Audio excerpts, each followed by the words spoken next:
Últimamente me he dado cuenta que mucha de la literatura popular es un tanto repetitiva.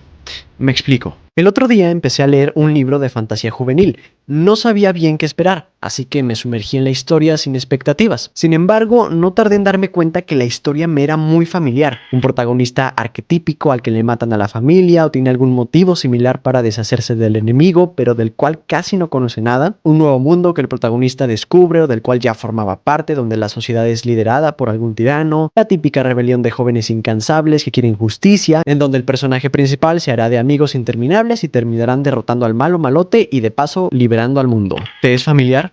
Seguramente sí. Y es que muchas de las ficciones hoy en día están como escritas con este tipo de estructuras preestablecidas. Y es que estas estructuras son bastante simples, pero al mismo tiempo muy efectivas, ya que nos dan escenarios fantásticos en los que a todos nos gustaría estar, con los personajes buenos a los que todos amamos, aunque no sean del todo perfectos, y bueno, los personajes despreciables a los que todos odiamos. Ya que al final de cuentas los libros también son un negocio que se tiene que aprovechar y la gente muchas veces busca relajarse y despejarse con los libros, y lo cliché suele ser muy fácil de digerir, y por ende, agradable a primera vista. Pero para entender cómo llegamos a este punto de la literatura, tenemos que conocer la historia de la misma.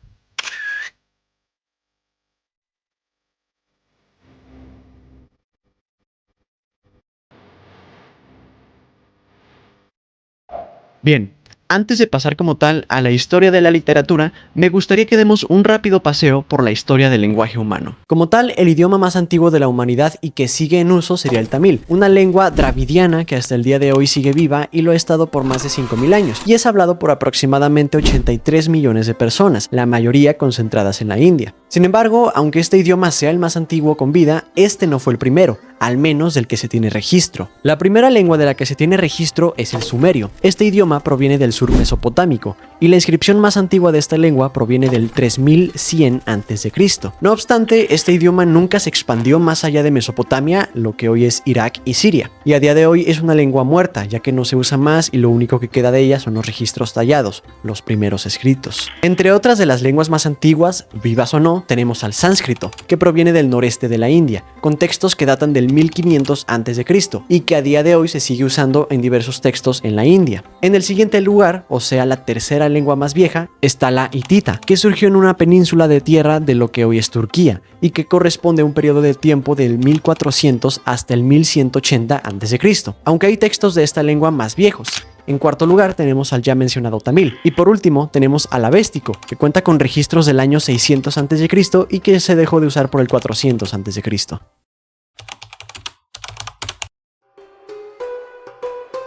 Se le llama prehistoria a la etapa de la existencia de la humanidad anterior a la invención de la escritura. Sin embargo, una vez que la escritura es traída por el hombre, los hechos más importantes de las sociedades podían ser registrados. Es aquí donde nace la historia. Pero, ¿cómo nace la escritura? Primero que nada, hay que saber que la escritura no nace como tal con fines narrativos, sino que surge más con un fin de registrar hechos importantes, como fórmulas, recetas, recibos de comercio y demás. Como ya dijimos, el sumerio es el primer idioma del que se tiene registro, y precisamente son sus creadores, los sumerios, los que le dieron vida a la escritura, en Mesopotamia hace aproximadamente unos 4000 años. Las primeras formas de expresión, entre comillas escritas, fueron los pictogramas de Egipto. Y digo entre comillas porque estos consistían en dibujos, en donde cada ilustración representaba una palabra. La cuestión con este método es que los textos estaban sujetos a la interpretación que cada lector le diera a cada dibujo. Es así como años más tarde surgen los sistemas silábicos, donde se desarrollaron signos que representaban un sonido en específico. El primer método de escritura que usaba esta estructura del que se tiene registro es el cuneiforme, inventado por los sumerios hacia el segundo milenio a.C.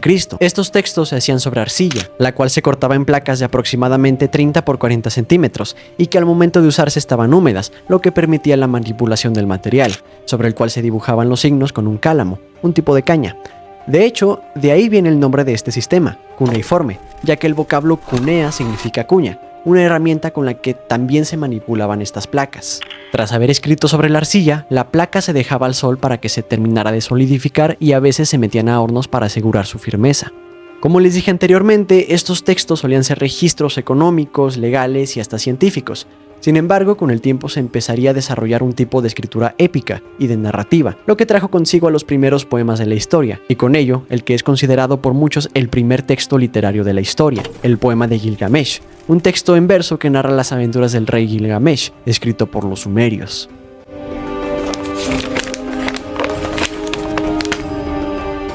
Tras la escritura de los primeros poemas sumerios, en otras partes del mundo, distintas sociedades empezaron a usar su propia escritura, y con ello la literatura vio la luz. La palabra literatura viene del vocablo latín literatura, que a su vez viene del vocablo litera, que puede traducirse como palabra, junto con el sufijo arius, que se usaba en el latín para formar adjetivos. En China, la población había descubierto cómo hacer papel con arroz, lo que aprovecharon para desarrollar la escritura y ejecutarla de una manera más eficaz y rápida, en contraposición con los sumerios y la arcilla. Con el uso de tinta y las hojas que habían ideado, la escritura empezó a dar pasos agigantados, con textos que tienen hasta 3000 años de antigüedad. Asimismo, en Grecia y Roma se apreciaba la escritura como nunca antes, y las grandes epopeyas, poemas épicos y narrativas mitológicas cobraban vida. Textos como los atribuidos a Homero por el siglo VIII eran narrados oralmente y contaban la historia de guerras como la de Troya y las peripecias de esos mitológicos héroes. Aquí la escritura era usada, entre otras cosas, para tratar de dar explicación a la existencia humana a través de los mitos, las narraciones que hablan de los grandes dioses y cómo estos dieron vida a todo lo que nos rodea. En esta etapa surgieron escritores como Aristóteles o Aristófanes, los primeros teóricos y escritores literarios, dando entonces a la literatura una forma. En Roma, por otro lado, poetas como Virgilio desarrollaron estilos épicos que después trajeron composiciones como la Oda y la Elegía.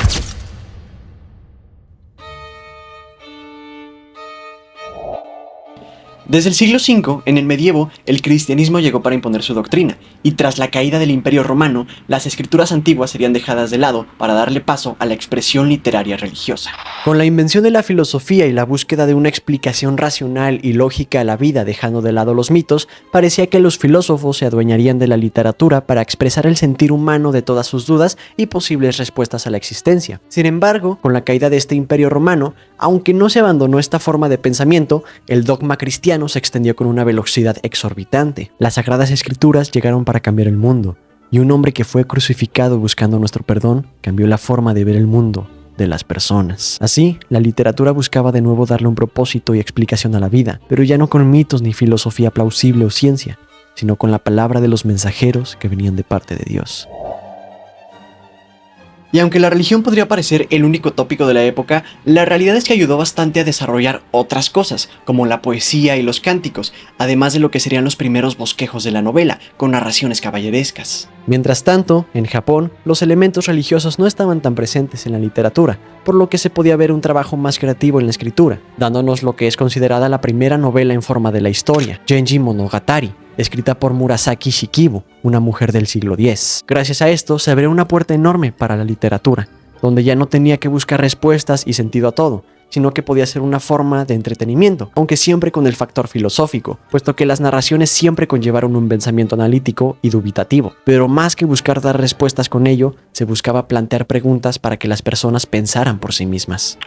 Más adelante, poco antes del Renacimiento, se escribieron obras muy influyentes por parte, por ejemplo, de Dante Alighieri, obras narrativas con cierto carácter religioso y dogmático, pero que rebasaban la normativa de la época al tener contenido creativo e imaginativo con personajes de ficción que se embarcaban en aventuras épicas. Tras ello, llegando ahora sí al Renacimiento, las obras, al igual que toda expresión artística en ese momento, tomaron una cosmovisión humanística que empezaba a rechazar o dar de lado a la religión y buscaba abrazar a la ciencia, y de nuevo al raciocinio. Autores como Francesco Petrarca u obras como El Quijote dieron forma a la estructura de la novela moderna. Por otro lado, la literatura isabelina con autores como Shakespeare moldearon la dramaturgia. Las obras eran pilares fundamentales en el sentimentalismo humano. El pensar y la sensibilidad del hombre eran la fuente de inspiración, y los dilemas que todas las personas afrontaban encontraban su reposo en los libros que trataban temas acordes a sus sufrimientos. Con la llegada del barroco, la literatura se volvía algo pesimista al tener que enfrentar la cantidad sobresaliente de problemas a los que los hombres tenían que dar la cara. El uso constante y a veces exagerado de recursos literarios marcaron la época, y la experimentación por mano de artistas como Sor Juana Inés de la Cruz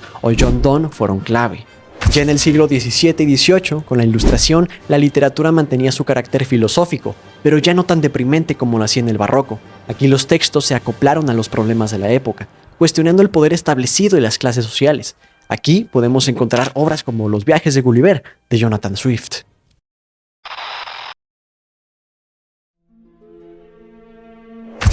La literatura contemporánea se toma en cuenta a partir del siglo XIX, donde a partir de ciertos movimientos artísticos que ya se habían sufrido en siglos anteriores, surgen nuevas corrientes artísticas que de igual manera impactaron en la literatura, como el romanticismo, el realismo o el modernismo. Ya en el siglo XX surgen corrientes como el vanguardismo o el surrealismo. Y actualmente, con la globalización y la modernización, la literatura ha alcanzado límites que nunca se imaginaron ni sobrepasaron lo preestablecido. Hoy en día podemos leer obras de todas partes del mundo de todo tipo de personas. Con el internet todos pueden aprender a escribir. Y algunas personas ni siquiera aprenden, simplemente plasman sus pensamientos y sentimientos. A veces sale bien, a veces no tanto. Gracias a esto podemos recibir todo tipo de textos, no solo filosóficos y complejos, llenos de significado y nutritivos, sino que también podemos leer libros hechos para pasar el rato sin pensar de más, para reírse, para llorar, para chismear. Las revistas, aunque casi no se usan en la actualidad, son un perfecto ejemplo. O los libros juveniles, escritos casi siempre por adolescentes calientes, aunque no sean muy nutritivos para los lectores, son un ejercicio interesante para los creadores que además ayudan a distraerse y entretenerse en un día lluvioso. Y bueno, llegamos al meollo del asunto. ¿Por qué la literatura actual es como es? ¿Ya no hay autores o escritores buenos? ¿O qué está pasando? Y a ver, la realidad es que aún hay muchos autores y escritores buenos. Hay muchos pensadores, muchos artistas excelentes, con muchas cualidades, con una gran habilidad y una mente muy creativa. Pero lo que pasa es que con la escritura, con la literatura, sucede algo similar a lo que pasa con el cine. Y es que hoy, más que preocuparse por el arte y el valor impregnado en ello, se suele pensar más en el valor económico, o en caso de los libros, yo diría que en el factor popularidad. Y es que se busca más hacer un libro que venda y tenga miles de fans y que se vuelva popular, que un libro realmente bueno. Y me dirán, pero es que antes los libros buenos eran los que se vendían, los que la gente reconocía y quería, como Shakespeare. Y eso es cierto, pero vamos a ver, las épocas cambian. En el pasado la humanidad buscaba respuestas, buscaba encontrarle un sentido a su realidad, a su existencia.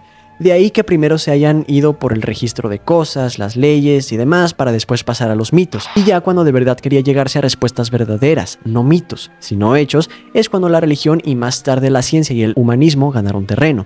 Sin embargo, los tiempos cambian y honestamente hoy en día a la gente todo esto le vale 3 pepinos. Vivimos en una realidad bastante densa y pesada, con una saturación de información atroz, y pues la verdad la gente como que ya se la vive mucho trabajando y viviendo al día como para llegar a su casa a ponerse a pensar en el sentido de la vida. Ante toda esta situación de sobrecarga, las personas no leen eso, sino que consumen lo más fácil, lo más cliché, de ahí que se haga tanto de eso. Que vamos, casi cualquier libro que leas, por más malo que sea, te va a proporcionar un aprendizaje de vocabulario. Más de 3 palabras vas a aprender y claro que esto te ayuda a expresarte mejor y con ello a ser mejor persona, sea el libro que sea.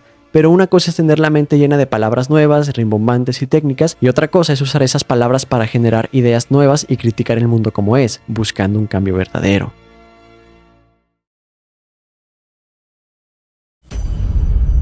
Finalmente queda decir que la literatura no está estancada como tal, aún quedan muchos autores talentosos y llenos de innovación que aprovechan el lenguaje a su máxima potencia. Y autores que incluso siendo de fantasía o de historias muy comerciales ponen ideas nuevas sobre la mesa con un dominio del lenguaje bastante superior. Y aunque es más común ver a la gente leer libros juveniles o de calidad cuestionable, esto no es malo. Al final de cuentas la gente necesita un escape de la realidad de vez en cuando, y leer, sea el libro que sea, siempre será nutritivo, así sean los de Crepúsculo o de autores pretenciosos a los cuales no voy a mencionar, pues conocer las ideas y formas de expresarse de otras personas siempre será enriquecedor en incontables aspectos. Así que ya para terminar este video te invito a leer, no importa qué, reportes científicos, de matemáticas, historietas, novelas, ensayos, lo que sea. Aunque la gente diga que está malo o es cliché, si te gusta, disfrútalo. Pero también te invito a buscar contenido nutritivo de verdad, que te lleve a desarrollar un pensamiento crítico e impulse tus habilidades comunicativas y de entendimiento. Por otro lado, si eres escritor o quieres serlo, no solo te sientas a escribir, estudia cómo hacerlo. Lee obras clave para el desarrollo de la literatura. Y también lee basuras, porque de ahí aprenderás cómo no escribir. Pero más que nada, practica, comete errores, y si escribes algo, no dejes de corregirlo hasta que sientas que está perfecto, y aún así, no lo estará, sobre todo si vas empezando. No quieras publicar tu primera novela habiendo escrito solo 3 borradores, no, lee mucho, escribe mucho, estudia, practica una y otra vez, equivócate. Recuerden, cometer errores es la mejor manera de aprender. Y bueno amigos, eso sería todo por hoy, espero les haya gustado el video con una nueva temática para el canal. Si eres nuevo te invito a ver el resto de nuestro contenido diverso sobre música y cine, y bueno, les estaré trayendo contenido diverso, diferente en las próximas semanas. Igual déjenme en los comentarios de qué otro tema les gustaría que hable, ya sea cine, música o cualquier tipo de arte. No olvides comentar tus dudas o sugerencias para que podamos mejorar el canal y darles el contenido que necesitan. Sin más que agregar y esperando que lean un buen libro en los próximos días, los veo la próxima semana.